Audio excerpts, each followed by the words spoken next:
అందరికీ నమస్కారం. నేను జాకిర్ హుస్సేన్. బంగారం మగువలకి ఎంత ఇష్టమో మనందరికీ తెలుసు కదా. అయితే అది కాస్త 2025కి అందని ద్రాక్షలా మారిందనే చెప్పాలి.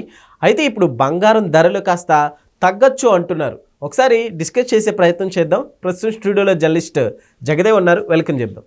Hello sir. Hi Zakir. Sir, ఇప్పుడు బంగారం ధరలు ఏమైనా తగ్గచ్చు అంటారా ఈ 2026 స్టార్టింగ్కి? మొత్తం 2026 శుభారంభంలాగా అనిపిస్తుంది. ఎందుకంటే 2025 అస్సలు బాగాలేదబ్బా ఏ పరంగా చూసుకున్నా. బంగారం ఏందబ్బా ముందు 1,15,000 అంటే షాక్ అయ్యాను. యాక్చువల్లీ మనం 75K ఉన్నప్పుడు వీడియో చేసినట్టు. 2025లో మీరు అన్నట్టు 75,000-80,000 దాకా ఉండేది. తర్వాత 90, అరే 1,00,000కు వెళ్ళిపోతున్నాను. 1,00,000 దాటేసింది. 1,05,000, 1,10,000, 1,15,000 వారంకి 5,000 చొప్పున పెరిగిపోయి 1,40,000 దాటేసింది. ఒక్కసారిగా నిన్న 3,000 అంత తగ్గినట్టుంది కదా. అసలు ఇక చాలా మంది ఈ మధ్యకాలంలో ఫ్లక్చువేట్ అవుతూ ఉంది. మీరు అన్నట్టు కొంచెం అటు ఇటు భారీగా తగ్గిన బంగారం ధరలని న్యూస్లో వేస్తాడు. తీరా చూస్తే గ్రాముకు 200 గ్రాములు, గ్రాముకి 500 రూపాయలు, గ్రాముకి 200 రూపాయలతో ఇది అమ్మాయి హెడ్లైన్ ఎలా ఉంటుంది కానీ లోపల మ్యాటర్ ఏమి ఉండదులే తమ్మనైల్ లాగా అని అనిపించింది. అయితే నిన్న మొన్న కూడా అలాంటి న్యూసే చూస్తే ఛాన్సే లేదే. ఎందుకంటే ఇది అలాగా 1,50,000 వరకు వెళ్ళి అక్కడ స్టేబుల్ అయ్యే ఛాన్సెస్ ఉన్నాయి కానీ ఇప్పుడు అప్పుడే తగ్గదే అని. ఎందుకంటే మాకు తెలిసిన రావు గారిని ఒక సీనియర్ విశ్లేషకులు ఆయన చెప్తూనే ఉన్నాడు. ఆయన లేదు సార్ ఇట్లా ఖచ్చితంగా చూడండి ఈ రెండింటికి బాగా పడిపోతుంది, 26లో మీరు ఇంకా చాలా తక్కువ అయిపోతుంది అని. నిజంగా 26 శుభారంభం బాగుంటుందేమో అని అనిపిస్తుంది. ఎందుకంటే 25లో యుద్ధాలు, రకరకాల దాడులు, బస్సు యాక్సిడెంట్లు, ట్రైన్ యాక్సిడెంట్లు ఇవి ఎక్కువగా అనిపించే. ఎందుకో 2025 కొంచెం ఇబ్బంది కలిగించింది. ఆ 2021 తరువాత. సో 21 కరోనా సెకండ్ వేవ్ చాలా ఇబ్బంది పెట్టింది. సో ఇప్పుడు 2025 ఎందుకు అంతగా అన్ని వర్గాల వారికి కూడా అంత లాభదాయకంగా అనిపించలే నా ఫీలింగ్.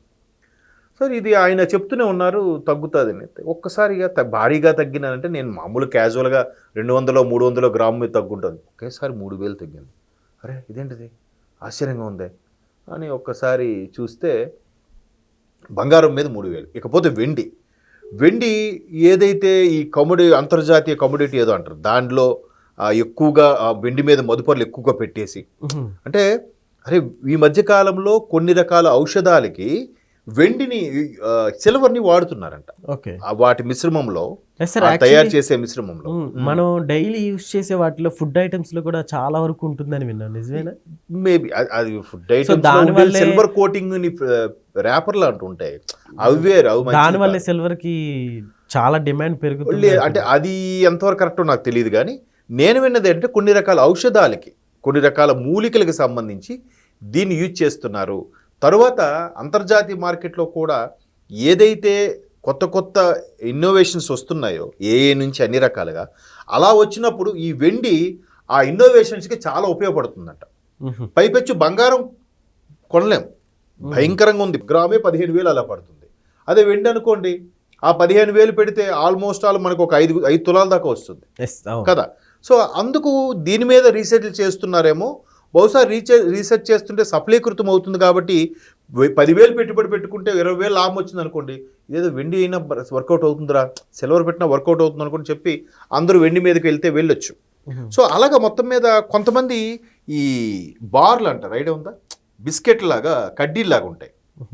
బంగారం బిస్కెట్ లాగా కాబట్టి కొంచెం పెద్ద సినిమాలు చూపిస్తుంటారు కదా, బొక్కలు పూత పూసినవి, వాటిని బార్స్ అంటారు. అవి వెండి బార్స్ చాలామంది కొనుక్కుంటున్నారు. ఈ మధ్య కొన్ని జ్యువెలర్స్లో కూడా డైరెక్ట్గా అది కొనుక్కుంటే మీరు మళ్ళీ పెరిగింది అనుకోండి, తీసుకెళ్ళి వాడికి అది ఇస్తే ఆ రోజు రేట్ ప్రకారం తిరిగి ఇచ్చేస్తారు. అదే ఒక వస్తువు అనుకోండి, దానికి తరుగు మిగులు అన్ని దాంట్లో ఎంత వేస్ట్ ఉంది తీసేసి అన్ని కదా ఇస్తారు ఆ రోజు వాల్యూ. ఈ బార్స్ కొనుక్కుంటే డైరెక్ట్గా ఆ రోజుకి వాల్యూ ఎంత ఉందో అది ఇచ్చేస్తారు. మనం ఎక్కడ కొన్నామో ఆ స్లిప్ చూపించారు చాలు. సో అలాగా చాలామంది పెట్టుబడి పెట్టడంతో ఒక్కసారి ఆటోమేటిక్గా డిమాండ్ పెరిగింది. ఇప్పుడు ధర పెరిగినప్పటికీ ఇంకా డిమాండ్ పెరిగి సప్లై ఉండదుగా, ఆ స్థాయిలో సప్లై కూడా ఉండాలిగా. అంటే ఇది ఒక ఎకనామిక్ లా ప్రకారం డిమాండ్ పెరిగితే ధర పెరుగుతుంది, ధర పెరిగితే ఆటోమేటిక్గా సప్లై కొంచెం తగ్గిపోతుంది. ఆ సప్లై తగ్గిపోవడం వల్ల మేబీ చైనా వాడు లాంటి వాడు ఏదైతే ఎగుమతులపై ట్యాక్స్ ఎక్కువ వేసేసాడో దాని ఇంపాక్ట్ పడడం ఒకేసారిగా అది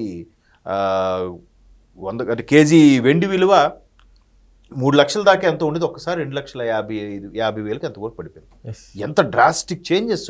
30,000 40,000 పడిపోవడం అంటే చిన్న విషయమా? అవును. బంగారమే 3,000 పడిపోయిందంటే ఎంత దారుణం అసలు. ఇంకా నెక్స్ట్ తగ్గచ్చు అంటారా సార్? మళ్ళీ ఇంతకంటే కూడా ఈ రోజుకి 18,000 తగ్గిందంట ఉహు. వెండి, అంటే కేజీ మీద నేను చెప్పేది. ఓకే, రోజు రోజుకి ఇలా తగ్గుతుంది. ఇంకా ఎంత Maybe. తగ్గచ్చు? అదే చెప్తున్నాను కదా, ఇది ఒక ఎకనామిక్ లా మనకు పూర్తిగా ఐడియా లేదు కానీ భలే చెప్తారా ఎకనామిక్స్. నిజంగా మీరు అబ్జర్వ్ చేస్తే నార్త్ ఇండియన్స్ బిజినెస్ మ్యాన్లు, South Indians business makers. Yes sir, ఇట్లా సో చూసుకుంటే వాళ్ళంతా ఆర్ట్స్, మనం ఎవరు చాలామంది ఆర్ట్స్ అన్నట్టు చూస్తారు కానీ ఆర్ట్స్ ఎక్స్ట్రాడినరీ సబ్జెక్టు.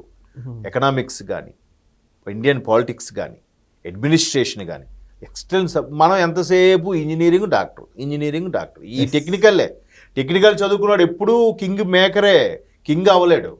బట్ వాడు కింగ్ అవుతాడు, వాడు బిజినెస్ పెడతాడు, వాడు ఎంటర్ప్రీనర్ అవుతాడు. వాడి కింద నువ్వు ఎంత చదువుకున్నా వాడి కింద చేయాల్సిందే, వాడు మాత్రం బాస్. ఏది గొప్పది చెప్పండి? సో అలాగా ఎకనామిక్స్ లా ప్రకారం కూడా ఈ ఏవైతే సప్లై పెరగడం, డిమాండ్ పెరగడం, ధర పెరగడం, ఆటోమేటిక్ సప్లై పడిపోవడం, ఆటోమేటిక్ మళ్ళీ ధర కూడా దిగి రావడం, ఇవన్నీ జరుగుతుంటాయి. సో ఇక్కడ ఒక్కసారిగా ఈ చైనా ఈ కమోడిటీ అలా అంతర్జాతీయ మార్కెట్ ఏదైతే వాల్యూ ఉందో ఒక్కసారి బంగారం వీటితో పాటు కాపర్ కూడా పడిపోయిందండి. Yes sir. కాపర్ కూడా చాలా మ్యానుఫ్యాక్చరింగ్ యూనిట్స్లో కాపర్ యూటిలైజ్ చేస్తారు. సో కాపర్ వాల్యూ కూడా పడిపోయిందంట.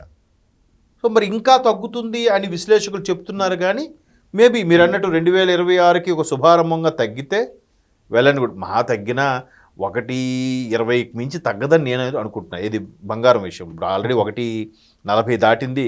నిన్న మొన్న 2,000 3,000 తగ్గడంతో ఒకసారి మళ్ళీ 1.35కి ఎంతకో వచ్చింది. ఇప్పుడు ఏది 24 క్యారెట్ నేను చెప్పేది. 22 క్యారెట్ ఇంకొంచెం తక్కువ ఉంటుంది. సో మేబీ అది నెక్స్ట్ ఈ యుద్ధ ప్రభావాలు వీటి వల్ల కూడా తగ్గొచ్చేమో.